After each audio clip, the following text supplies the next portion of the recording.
Kuelekea mechi ya Singida Black Stars dhidi ya Young Africans katika uwanja wa Airtel Stadium huko mkoani Singida, kumekuwa na kutokakara nyingi na kutokuwa na sintofahamu kati ya hizi timu mbili juu ya mikataba ya wachezaji ambao kimsingi wako katika timu zote mbili, kwa maana kuna wachezaji wa Young Africans ambao wako kwa mkopo Singida Black Stars na kuna wachezaji wa Singida Black Stars ambao wapo kwa mkopo Young Africans. Je, wataruhusiwa kucheza? Ndio swali ambalo limekuwa linazunguka katika vichwa vya watu wengi. Jina langu ni Leopold John, niko hapa na Mdachi Ali Omari. Karibu ndani ya The Golden Boot, kipindi bora cha kimichezo kwa kutokea Tanzania.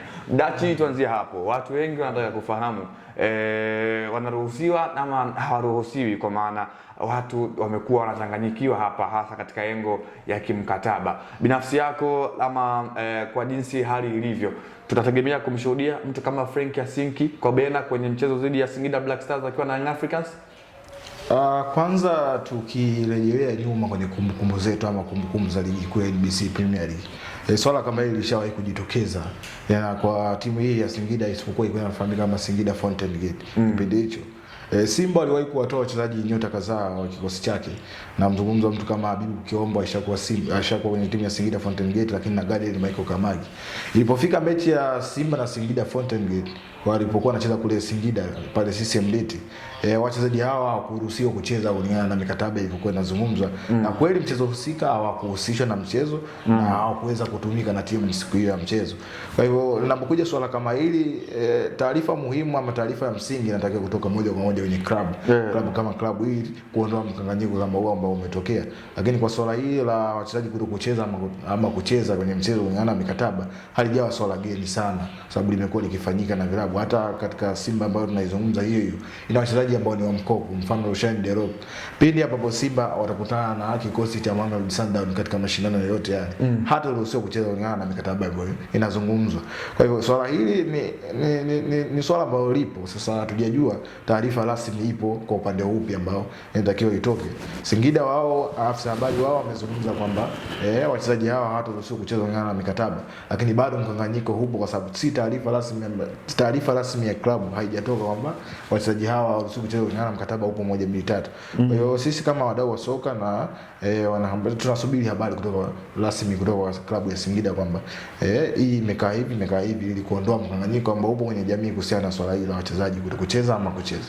Sawa, tumekuwa tunashuhudia sana katika mataifa mengi ya Afrika, na hata nina ushahidi mmoja katika klabu ya National Al Ahly, Reda Aslim, nyota ambaye yupo kwenye kikosi cha AS FAR Rabat ya kule nchini Morocco, kwa mkopo akitokea National Al Ahly. Kwenye mechi yao ya hivi karibuni kwenye hatua ya makundi, hakuwa sehemu ya mchezo, alikuwa tu jukwaani kwenye ile mchezo kwa anashuhudia, kwa maana kuna vipengele ambavyo vilikuwa havimruhusu yeye kuweza kucheza. Pengine hii iko sawa kweli, kwa maana siku za hivi karibuni kama ulivyozungumza, hata pia hawa Singida ameshawahi kumtoa kwa mkopo Ibrahim Emoro kwenda kwenye kikosi cha Mtibwa Sugar na akawa achezi kwenye game zao.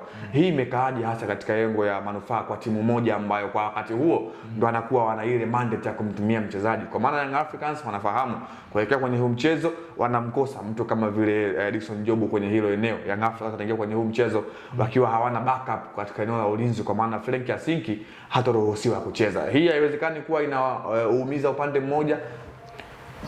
Ukitazama hapo maumivu yapo katika upande ambao kwa wakati huo sasa huyo mchezaji ambaye yupo kwa mkopo na hata ruhusiwa kucheza pindi ambapo timu hizi mbili zakutana.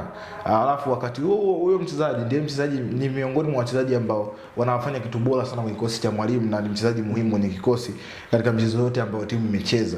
Hasara inaenda kwa mwalimu, kwa sababu atamkosa huyo mchezaji ikiwa anakwenda kuharibu mipango yake ambayo ameanza nayo katika michezo iliyopita, na huku akiwa anaenda kwenye mchezo mgumu kama huu ambao anakwenda kucheza, anakwenda kumkosa mchezaji muhimu na timu inaweza ikapata hasara katika eneo hilo.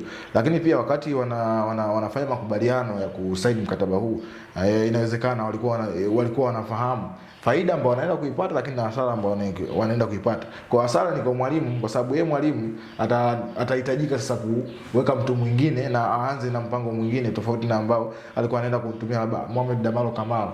Mpango wake hauwezi kufanana na namna ambavyo anaenda kumtumia Duke Oga Abuya katika mchezo husika. Kwa hasara ni kwa mwalimu, na sijajua na kwa timu kwa ujumla, na timu timu kwa ujumla katika mwendelezo wa kutafuta alama 3 katika kila mchezo. Sawa, Ally Kamwe amesikika ama ameonekana akizungumza kwamba amezungumza yani wanaweza wakacheza kwenye huo mchezo, lakini pia tumekuwa tunasikia taarifa kutoka upande wa Singida Black Stars, wamekuwa wao wanazungumza wachezaji hao hawataruhusiwa kucheza. Huu mkanganyiko umekuja kutokana na nini ama unasababishwa na nini? Ila tunafahamu kwamba hawa maafisa habari wamekuwa wana utani wa hapa na pale. Ni kitu ambacho kiko very serious au tunahesabu katika mambo yao ya utani wa ligi kuu ya NBC Premier League?